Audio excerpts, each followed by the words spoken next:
It is time for the bottom line, our daily look at what's going on in the business world and beyond. Today, August 3rd, is Black Women's Equal Pay Day. It is a day when we recognize how much Black women have to work into 2021 to earn what white men did back in 2020. Don't worry, we'll do the math for you. 579 days. It takes Black women 579 days to earn what white men earn in 365. That is 214 days too long. I want to bring in Minda Harts, author of the Memo, What Women of Color Need to Know to Secure a Seat at the Table, and Kimberly B. Cummings, career and leadership development expert and author of Next Move, Best Move, Transitioning into a Career You'll Love. Ladies, honored to have you here. Thank you for being with us. Kimberly, let me start with you. Black women make just 63 cents for every dollar white men make. That's according to the National Women's Law Center. Let's talk about why this pay gap still exists.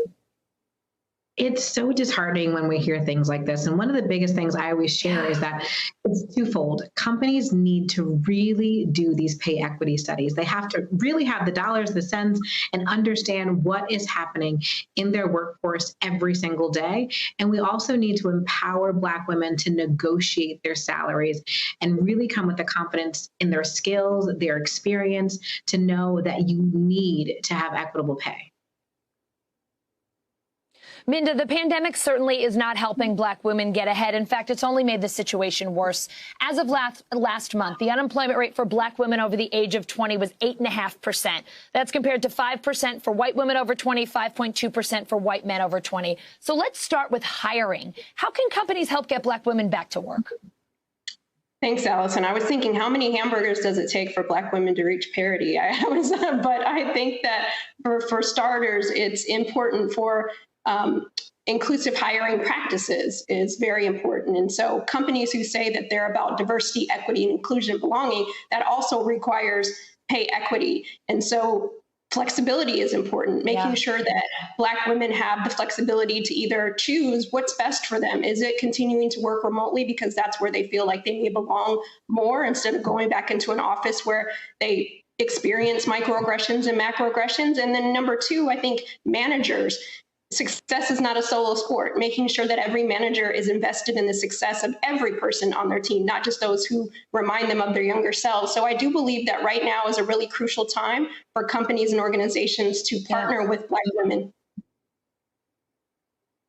So, Minda, we talked about getting Black women to work there. Let's talk about helping them advance even further, right? Only 1 in 5 C-suite executives at Fortune 500 companies is a woman, according to a McKinsey study. Just 1 in 25 is a woman of color. So besides how companies can change that, what is your advice for Black women who are fighting to get to the top of the corporate ladder and just might be feeling frustrated right now?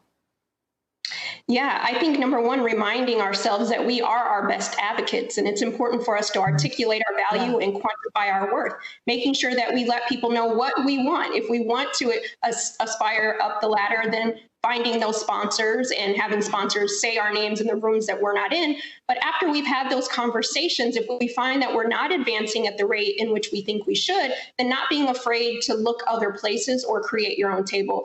We have the power to write a new narrative, and that starts with us.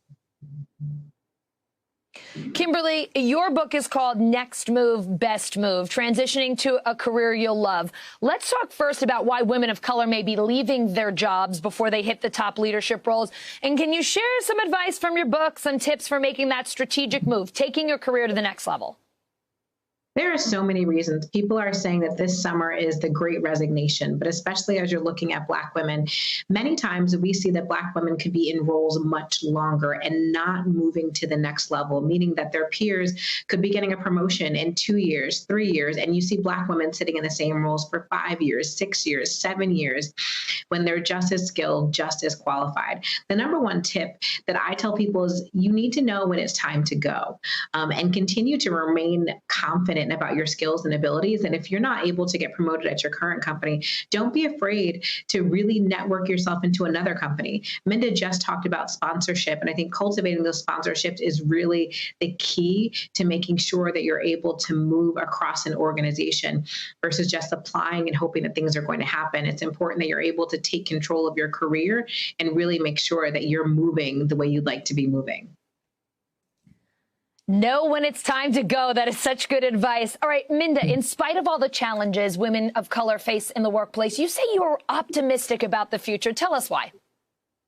I'm optimistic because companies get to make right on their promises. Last year, we heard a lot of companies say diversity is important, Black Lives Matter. And so now there's an opportunity to activate, to demonstrate that equity is important and how to make the workplace work for everyone. And so we talked about the statistics, but we have so many opportunities to right those wrongs. And the future of work can be bright if we have good sponsors and allyships activating that process. Minda, Kimberly, great to have you here. Let's hope this day keeps happening earlier and earlier until we wipe it off the calendar. And Black women are making the same, if not more, than white men. I'd be here for that. Thank you. Yes.